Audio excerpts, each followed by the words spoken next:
New Orleans, 1890.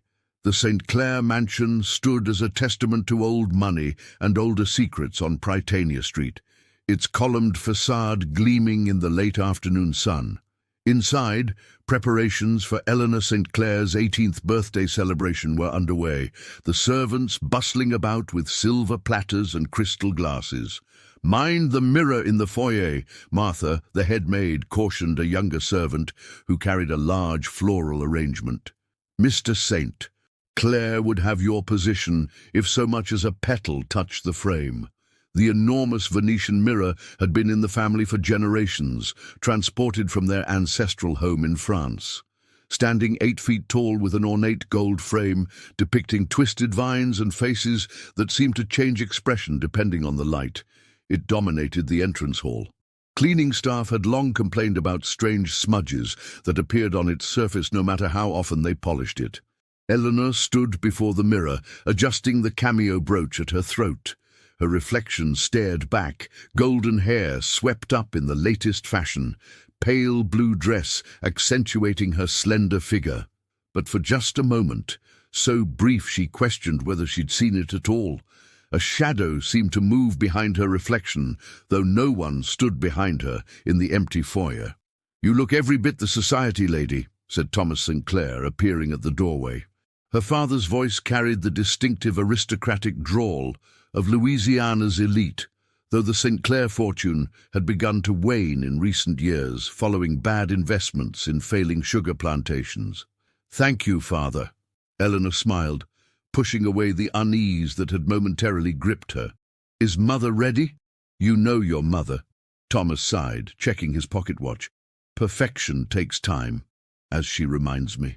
By 7 o'clock, the mansion filled with New Orleans' finest families. Gas lamps and candles cast a warm glow throughout the home, shadows dancing across the wallpapered walls as guests moved from room to room. The scent of magnolias mingled with expensive French perfumes and the distinctive aroma of Creole cooking from the kitchen. Eleanor's younger brother James, 12 years old and already showing signs of the St. Clair charm, entertained guests with stories and jokes beyond his years. Meanwhile, Eleanor floated through the crowd, accepting birthday wishes with practiced grace, though her eyes occasionally darted toward the foyer mirror whenever she passed. "You seem distracted, dear," whispered Vivian St. Clair, Eleanor's mother, as they greeted the Beaumonts, a shipping family whose son had been making his interest in Eleanor increasingly clear.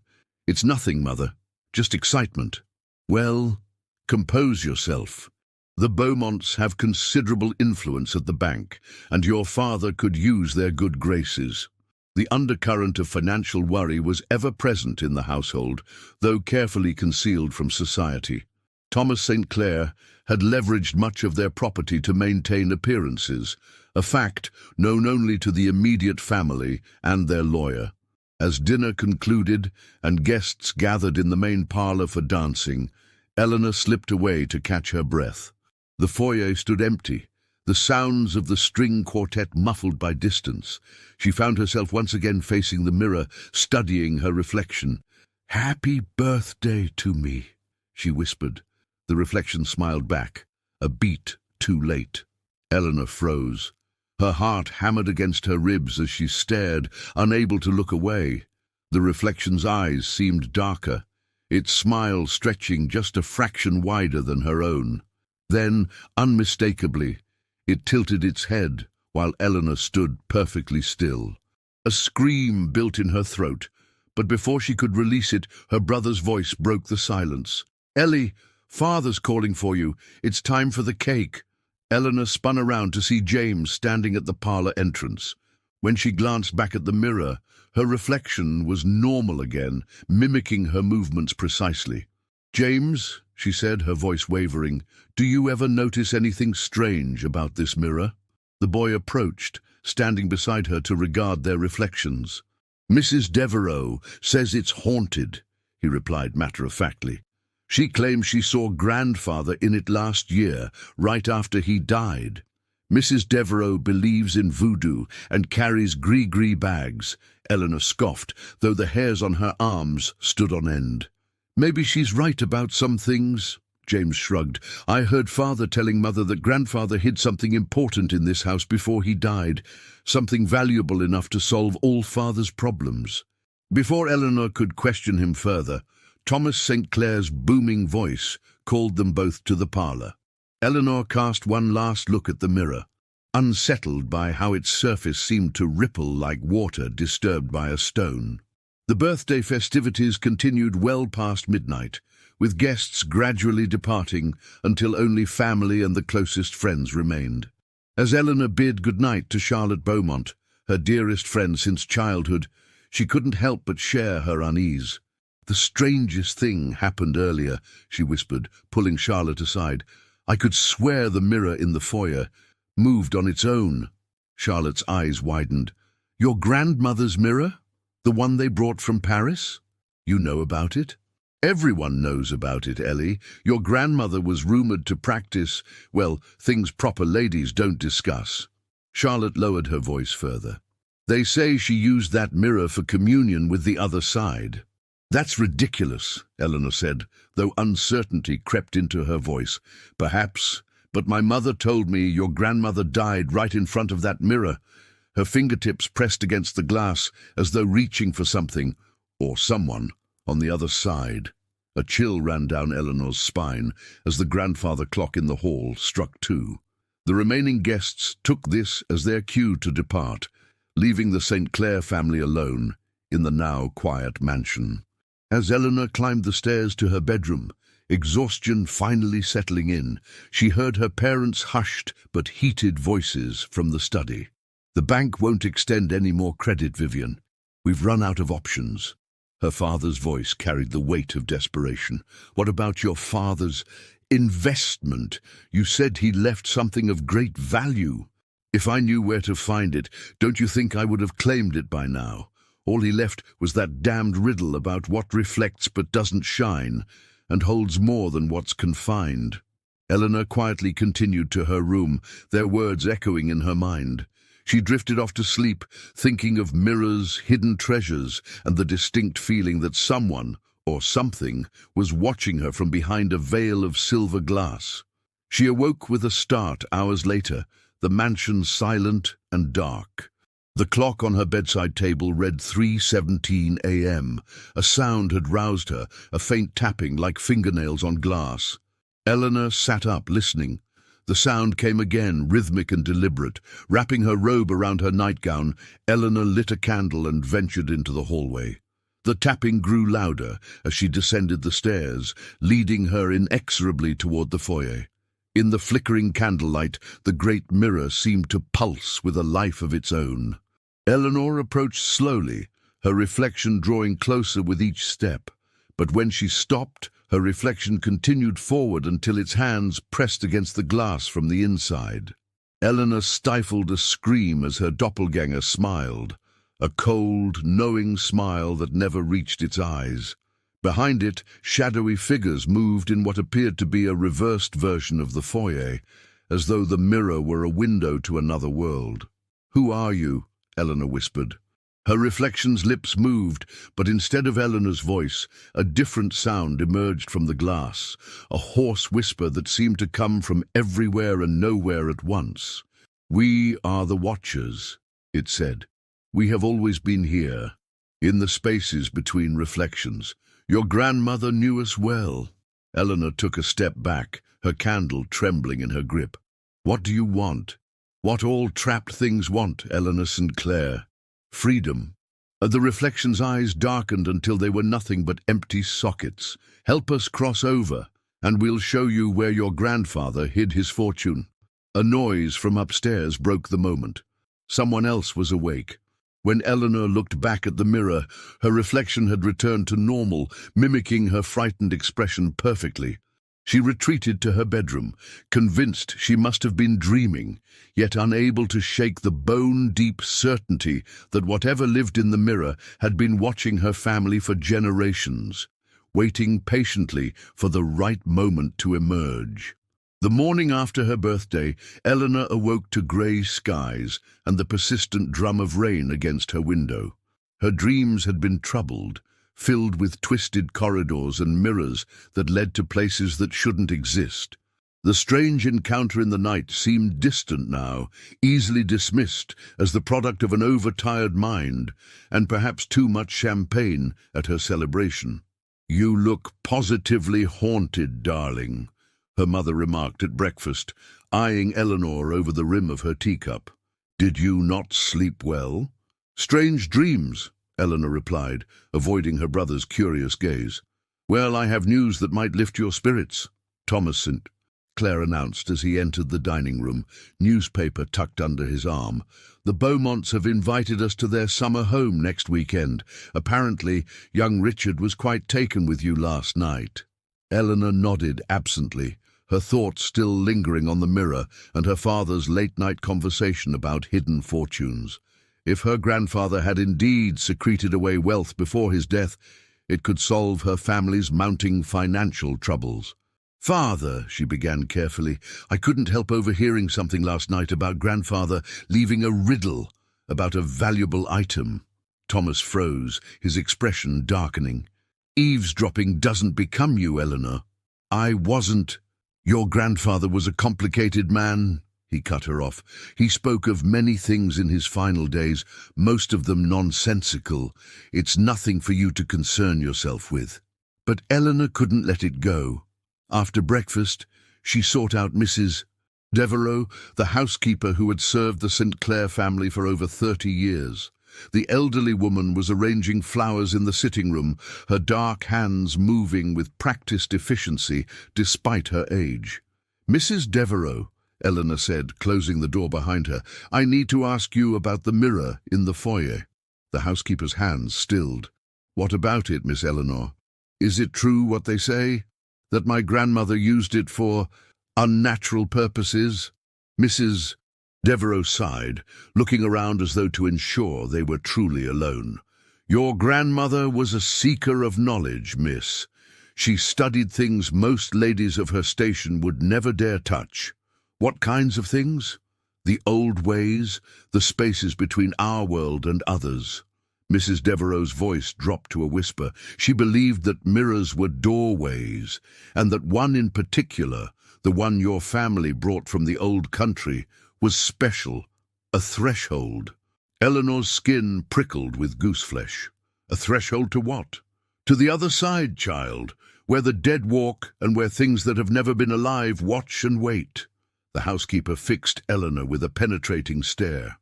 "Your grandmother found something there, something she shouldn't have disturbed." "And my grandfather's hidden treasure? Do you know anything about that?" A look of genuine confusion crossed Mrs. Devereux's face. "Treasure? No, miss. If the old master hid something of value, he never spoke of it to me." That afternoon, while her parents entertained visitors in the garden despite the drizzling rain, Eleanor slipped into her father's study. The room smelled of leather, tobacco, and the faint hint of bourbon that seemed to perpetually linger in the air. She began carefully searching through his desk drawers, looking for any mention of her grandfather's riddle. In the bottom drawer, locked but easily opened with a hairpin, a trick James had taught her, she found a leather-bound journal. The handwriting inside was not her father's but her grandfather's, spidery and precise. Most entries concerned business matters, but toward the end, the writings became increasingly erratic. On the final page, written in a shaking hand, was the riddle her father had mentioned. What reflects but doesn't shine, and holds more than what's confined. Behind the watching eyes, fortune lies. Below this, a single line added, "The key is in the blood of St. Clair's past." Eleanor's heart raced. The mirror. It had to be referring to the mirror. And the blood of St. Clair's past must refer to her ancestors, perhaps even her grandmother, who had died before the mirror. A noise at the door startled her. Eleanor quickly replaced the journal and shut the drawer as her brother peeked in. "What are you doing in Father's study?" James asked, his eyes narrowing suspiciously. "Nothing," Eleanor replied too quickly, "just looking for a book to read." James clearly didn't believe her, but seemed more intrigued than inclined to tell on her. "Is this about what you saw in the mirror last night?" Eleanor froze. What do you mean? I saw you, Ellie, standing in the foyer at 3 a.m, talking to your reflection. He entered the study fully, closing the door behind him. I was going to say something, but then you looked so scared. I hid on the stairs. Relief flooded through her. At least she hadn't imagined it. James, something strange is happening with that mirror, and I think it's connected to a fortune grandfather hid before he died. James's eyes lit up with excitement. Her treasure hunt. Count me in. Eleanor hesitated, then decided having an ally might be wise. She told him everything, the mirror's strange behavior, the voices she'd heard, and the riddle she'd just discovered. We need to examine the mirror more closely, James declared. Tonight, when everyone's asleep. It could be dangerous, Eleanor warned. That's what makes it an adventure. James grinned, the prospect of mystery overshadowing any sense of caution. That night, long after the household retired, Eleanor and James crept down to the foyer. The rain had intensified into a proper storm, lightning occasionally illuminating the hall through the windows, casting strange shadows across the mirror's surface. Do you feel it? James whispered, standing before the glass. It's like it's breathing. Eleanor nodded, unable to deny the sensation that the mirror was somehow alive. They had brought candles, and in the flickering light, the faces carved into the frame seemed to shift and change expression, watching the siblings with empty eyes. The riddle mentioned watching eyes, Eleanor said, studying the frame, and the blood of St. Clair's passed. James ran his fingers along the ornate carvings. These faces, do you think they represent our ancestors? Eleanor leaned closer, examining each carved visage in turn. Near the bottom of the frame, she found a face that bore a striking resemblance to her grandfather's portrait that hung in the dining room. As she touched it, she felt a sharp pain and jerked her hand away. Ouch! What happened? James asked. Eleanor held up her finger, where a drop of blood welled from a tiny cut. Something pricked me. As they watched, her blood seemed to be drawn into the wooden face, disappearing into the grain. The mirror's surface rippled like disturbed water, and their reflections blurred and shifted. When the glass cleared, they were no longer looking at themselves, but at what appeared to be the foyer as it might have existed decades earlier. A man stood with his back to them, their grandfather, younger than Eleanor had ever known him, placing something behind the mirror. He's hiding something there, James whispered excitedly. The vision shifted again, and suddenly their grandfather turned, seeming to look directly at them through time. His mouth moved, forming words they couldn't hear. What's he saying? James pressed closer to the glass. I think he's warning us, Eleanor said, a chill running down her spine. Something about her grandfather's expression spoke not of treasure, but of terrible danger. The image in the mirror changed again, revealing not the foyer, but a vast, shadowy chamber filled with twisted figures that bore only passing resemblance to human form. At the center stood a perfect replica of Eleanor, but with eyes as black as pitch, and a smile that stretched too wide across its face. Welcome, St. Clair children, the doppelganger said, its voice echoing as though coming from the bottom of a well. We've waited so long for this moment. What are you? Eleanor demanded, fighting to keep her voice steady. We are the Watchers, the collectors of souls, the keepers of doorways. The thing wearing Eleanor's face stepped closer to the glass. Your grandmother found us. Your grandfather tried to seal us away, but blood calls to blood, and you have just provided the key we needed. The surface of the mirror began to bulge outward, glass stretching like a membrane about to tear. Run! Eleanor whispered to James, backing away. Run! But before they could flee, a hand, Eleanor's hand, yet not her hand, burst through the mirror's surface, grabbing her wrist with impossible strength. James screamed, trying to pull his sister free as more arms emerged from the mirror, reaching for them both. The blood of St. Clair's opened the door, the creature said, its face now halfway through the glass, features distorting hideously as it pushed through. And the blood of St. Clair's will set us free. Eleanor struggled desperately, the cold grip on her wrist burning like ice. With her free hand, she grabbed one of the heavy candlesticks they had brought and swung it at the mirror with all her might. The glass cracked, a spiderweb of fissures spreading across its surface. The creature howled in pain or rage, its grip loosening just enough for Eleanor to wrench free. She grabbed James by the collar and dragged him toward the stairs as the mirror continued to fracture, black liquid seeping from the cracks like blood from a wound. "What have you done?" hissed voices from the mirror. "You've broken the doorway, but not the connection. We will find another way through. We always do." The siblings huddled at the top of the stairs, watching in horror as the liquid from the mirror pooled on the floor, forming shapes that writhed and twisted before dissolving into nothing as the first light of dawn filtered through the windows. When their parents found them there in the morning, wild-eyed and incoherent, the mirror appeared normal again, cracked but otherwise unremarkable. Thomas Saint. Claire was furious about the damage to the family heirloom, but assumed it had been an accident during the children's ill-advised late-night exploration. Eleanor and James tried to explain what had happened, but their story was dismissed as childish imagination, fueled by ghost stories and too many adventure novels. The mirror was removed for repair, and Thomas used the opportunity to search behind it, hoping to find whatever his father might have hidden there. He found nothing but a small compartment containing a single sheet of yellowed paper with a warning written in his father's hand. "What reflects watches? What watches waits? What waits hungers? Seal the doorway forever." Thomas, practical to a fault and desperate for the promised fortune, dismissed the warning as the ramblings of an old man losing his grip on reality. The mirror was repaired, its cracks sealed with new silver backing, and returned to its place of honor in the foyer. But Eleanor knew the truth.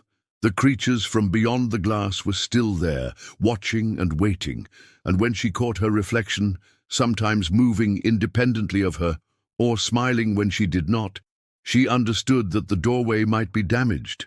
But it was far from closed. As summer faded into autumn, a pall seemed to hang over the St. Clair mansion. The financial situation grew increasingly dire, with Thomas making desperate overtures to potential investors, while Vivian sold family heirlooms piece by piece, claiming they were being cleaned or repaired when guests inquired about their absence. Eleanor watched her once proud parents grasp at the remnants of their former glory, all while the repaired mirror in the foyer continued its silent vigil. Though the glass no longer rippled visibly, she often caught movement in its depths when no one was nearby to cast a reflection. Sometimes at night, she would hear faint tapping sounds coming from downstairs, like fingernails against glass. James had become her confidant in this strange ordeal. While their parents dismissed their account of that night, the two siblings knew what they had seen. James had taken to carrying a small mirror in his pocket to watch the watchers, he explained with the peculiar logic of a 12-year-old.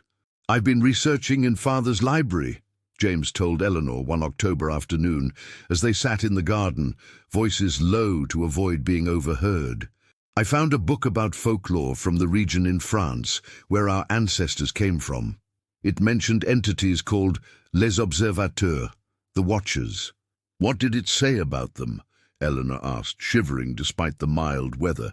"They're said to exist in the space behind reflections. Not ghosts exactly, but something older. They can only cross into our world under specific circumstances." He pulled out a folded page he'd copied from the book. "According to this, they need 3 things: a properly prepared mirror, the blood of someone with the sight, and a moment when the veil between worlds is thinnest." "All Hallows' Eve," Eleanor whispered, the realization dawning. "That's less than 2 weeks away." James nodded grimly. "And I think Grandmother had the sight, the ability to see beyond normal perception. That's why she could communicate with them." "But what do they want? Why are they so desperate to cross over?" The book wasn't clear, but it suggested they feed on human emotion, particularly fear and despair. James looked up at the mansion looming above them. A family in financial ruin, facing social disgrace and poverty. We must seem like a feast to them.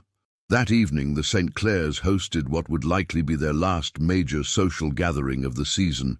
The cream of New Orleans society filled the mansion, blissfully unaware of the precipice on which their hosts stood. Eleanor played her part flawlessly, charming the guests and paying special attention to Richard Beaumont, whose family's financial support had become Thomas St. Clair's last hope. As the evening progressed, Eleanor noticed her father growing increasingly agitated. During a lull in the music, she overheard him speaking urgently to her mother in a corner of the ballroom. "It's gone, Vivian. Every last dollar. The bank account was emptied this afternoon." "That's impossible," her mother hissed. "Who would—" "The withdrawal slip bore my signature. Perfectly forged. The bank had no reason to question it." Eleanor felt a chill run through her. As she turned away from her parents' distress, her gaze fell on the foyer mirror, visible through the open doors. For just a moment, she could have sworn she saw herself standing before it, though she was clearly on the other side of the room. As guests began to depart around midnight, the atmosphere in the mansion grew heavy, the air itself seeming to thicken. Eleanor found herself drawn to the foyer, where Richard Beaumont was retrieving his coat. "You seem troubled, Miss St. Clair," he observed, his handsome features creased with concern. "Is everything all right?" Before she could answer, Eleanor caught sight of herself in the mirror behind him. Her reflection smiled coldly, though her own expression remained neutral. Worse, the reflection raised a finger to its lips in a gesture of silence, while Eleanor's real hands remained at her sides. "Miss St. Clair?" Richard prompted, turning to follow her gaze but seeing nothing unusual in the mirror. "I'm fine," she managed. "Just tired from the festivities." Richard took her hand, his touch warm and reassuring. "Perhaps this isn't the right moment, but I've been hoping to speak with you about a matter of some importance. Would you do me the honor of walking in the garden with me tomorrow afternoon?" Eleanor recognized the preliminary steps of a courtship proposal, exactly what her parents had been angling for. Under normal circumstances, she might have been thrilled. Richard was kind, handsome, and from a good family, but all she could focus on was her reflection behind him, now mimicking cutting its own throat with a finger, eyes gleaming with malice. "Yes, of course," she replied mechanically. "Until tomorrow." After the last guest departed and her parents retired to their rooms, Thomas with a decanter of bourbon to dull the pain of financial ruin, Eleanor sought out James. She found him in his bedroom, books spread across his bed in a haphazard array. "They're getting stronger," she told him without preamble. "I saw my reflection moving independently tonight in front of Richard Beaumont, and Father says our bank account has been emptied by someone forging his signature." James looked up, his young face grave beyond his years. "I found something else," he said, holding up an old leather journal. This belonged to Grandmother. It was hidden in a compartment behind her portrait in the attic. Eleanor sat beside him on the bed as he opened the journal to a marked page. The handwriting was elegant but hurried, as though the writer feared being interrupted. "October 30th, 1857, James read aloud. "They promised me wealth and power beyond imagining if I would help them cross over. Such fools these entities are. To think I would trust creatures that exist only to feed on human suffering. I have learned their weakness. They cannot create, only mimic. They require invitation to fully enter our world. Tonight I will seal the mirror properly, with the spell of containment I found in the grimoire. My husband must never know how close I came to damning us all for the sake of curiosity." Eleanor's hands trembled. She was trying to protect us, not commune with them. All this time we thought, "There's more." James turned the page. "October 31st, 1857. It is done, but at great cost. The sealing spell required sacrifice, my own blood, freely given. I fear I've used too much. I grow weaker by the hour. The mirror is contained, but not destroyed. It must never be broken or removed from its place, lest the seal be compromised. I've hidden the grimoire with the unbinding spell behind the third panel in the library, should it ever be needed. God forgive me for bringing this evil into our home. That's the day she died, Eleanor whispered. Not from illness, as we were told, but from sealing the mirror. And when we broke the glass that night. James's voice trailed off.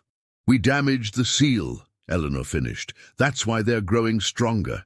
And tomorrow is October 31st, All Hallows' Eve. The siblings looked at each other, the weight of understanding passing between them.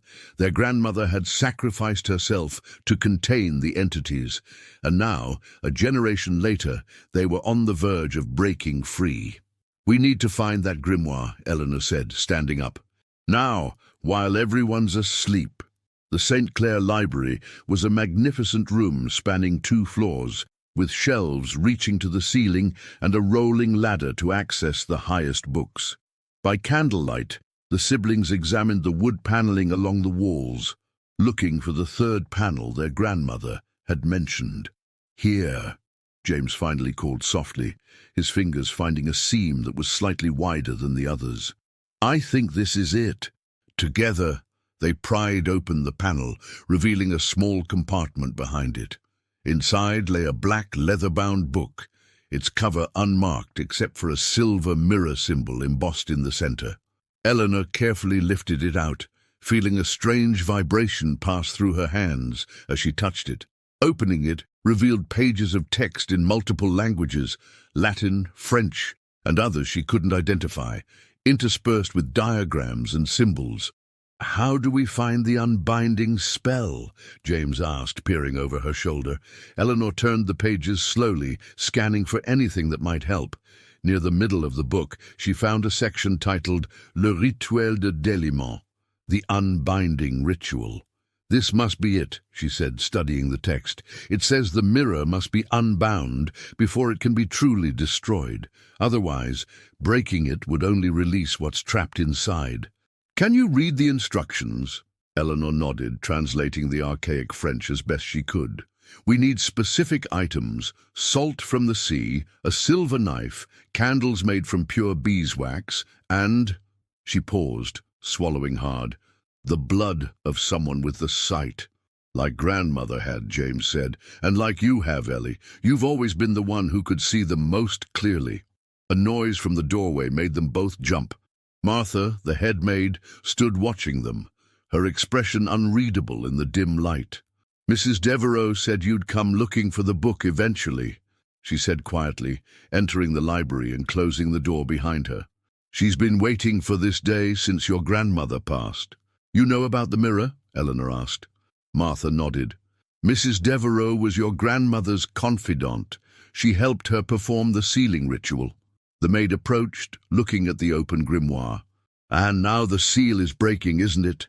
We've all felt it, the cold spots in the house, objects moving on their own, the whispers in empty rooms.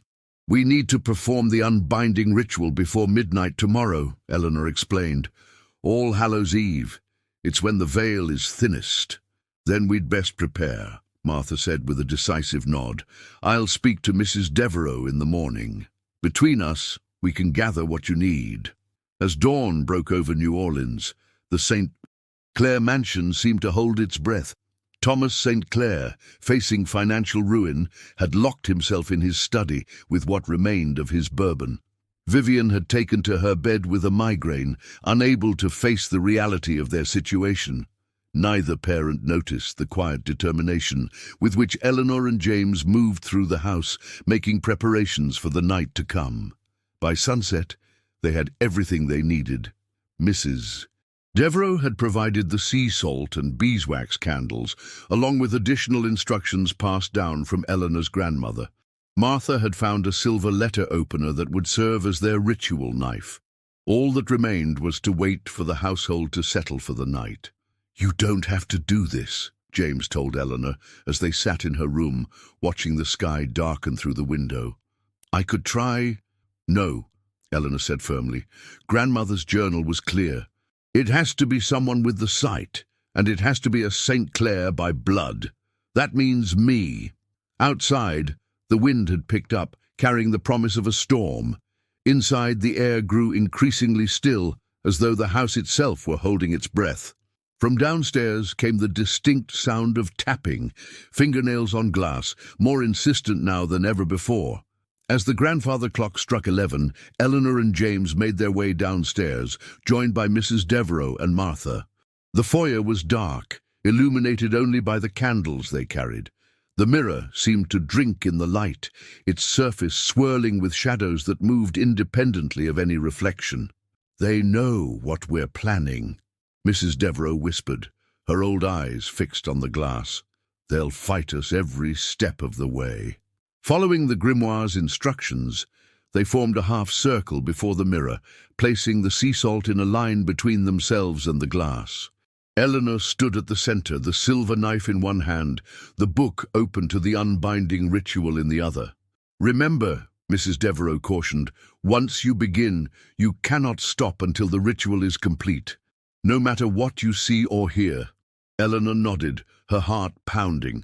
Taking a deep breath, she began to recite the words from the grimoire, her French pronunciation carefully following the phonetic notes her grandmother had added in the margins. "Par le sel de la terre et la lumière des étoiles, je brise les chaînes qui vous lient à ce monde."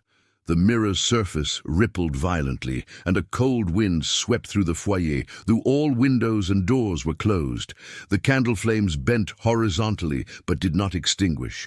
"Par le sang librement donné, je défais ce qui a été fait."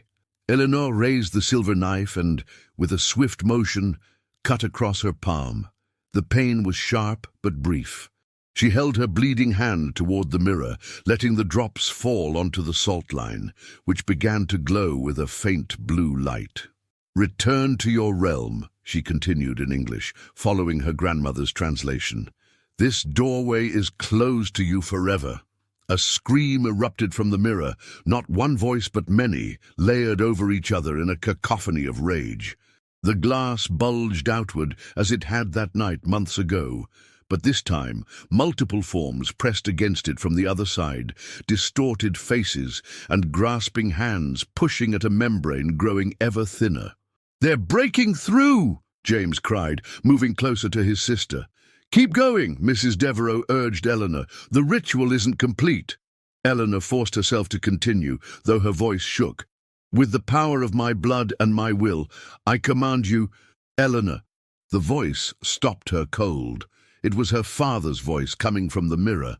When she looked up, she saw not the pressing horde of entities, but Thomas St. Clair, looking as he had years ago, before worry and drink had aged him prematurely.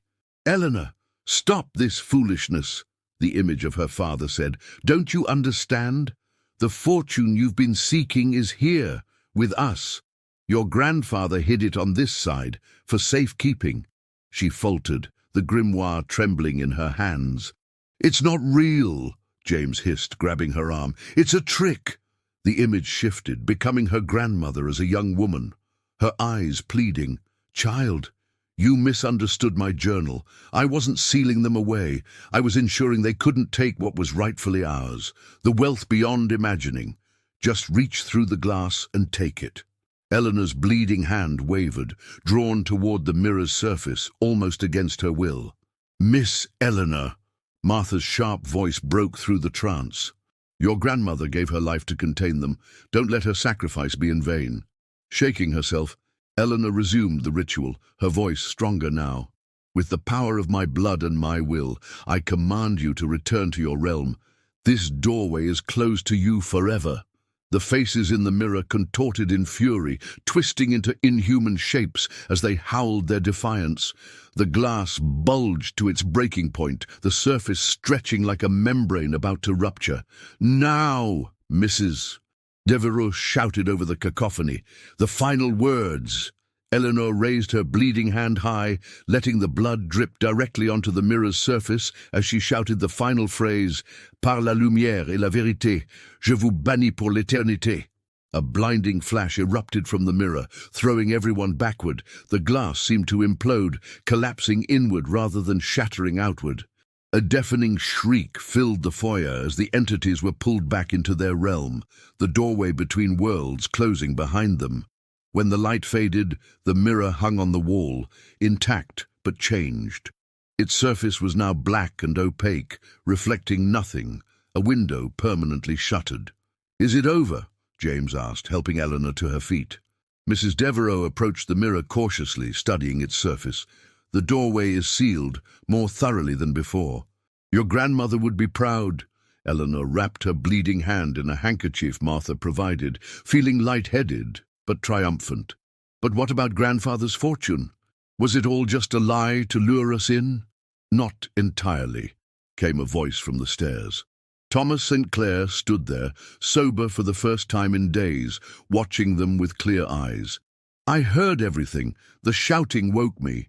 He descended slowly, looking at the blackened mirror with a mixture of fear and wonder. "My father told me on his deathbed that he had hidden something of great value behind the watching eyes. I always thought he meant money or jewels, something to save us from financial ruin." Thomas reached into his pocket and pulled out the yellowed paper he had found behind the mirror months ago. "But I never understood what he really meant until tonight. What reflects watches? What watches waits? What waits hungers? He wasn't hiding a treasure. He was warning us about what my mother had contained." "But father," Eleanor said, "what will we do now, without the fortune we hope to find?" Thomas looked at his children, a new resolve in his eyes. "We'll rebuild the honest way. I've been hiding from reality for too long, drowning my failures in bourbon and false hopes. It's time I took responsibility." He approached Eleanor, taking her injured hand gently. "You've shown more courage tonight than I have in years. Both of you have." He included James in his gaze. "From now on, no more secrets in this family, no more chasing ghosts." As the storm outside began to abate, the first light of dawn filtered through the windows. The blackened mirror absorbed the light, giving nothing back. Whatever had lived in that in-between space was gone, banished by the blood and will of a St. Clair, just as it had been contained by one a generation before. In the weeks that followed, changes came to the St. Clair household. Thomas sold the mansion, moving the family to a more modest home in a different part of the city. He took a position managing a shipping office, work beneath his former station, but honest and steady. Vivian adapted to their reduced circumstances with surprising grace, discovering talents for household management she had never needed to develop before. Eleanor's engagement to Richard Beaumont was announced before Christmas. The young man had proven his character by maintaining his interest in her even after the St. Clair's financial collapse became public knowledge. His family's connections helped Thomas establish a foothold in new business ventures that showed promise for the future. The black mirror remained in the old mansion, the new owners finding it too heavy and firmly attached to move. They eventually covered it with a tapestry, uncomfortable with its strange light-absorbing properties. Over time, stories spread about the old St. Clair home, whispers of strange sounds and cold spots, of dreams disturbed by tapping like fingernails on glass. But for Eleanor, now preparing for her new life with Richard, those sounds existed only in memory. Occasionally, she would catch herself avoiding her reflection or thinking she saw movement in a looking glass from the corner of her eye. In those moments, she would touch the scar on her palm, a reminder of the night she had faced what lived in the spaces between reflections and sealed the doorway forever. Or so she believed, until the day she found James staring into his small pocket mirror, his expression blank, lips moving in silent conversation with something no one else could see. When she called his name, he startled and quickly put the mirror away, smiling too brightly and assuring her everything was fine. Later that night, as Eleanor prepared for bed in her new home, she noticed something odd about her reflection. A slight delay in its movements, a coldness in its eyes that didn't match her own expression, and when she turned away, she could have sworn it smiled. For what reflects watches, what watches waits, and what waits eventually returns, finding new doorways to our world through those with the sight. The cycle would begin again, as it always did, generation after generation in the St. Clair bloodline. Eleanor extinguished her lamp and lay in the darkness, listening for the familiar sound of tapping, like fingernails on glass.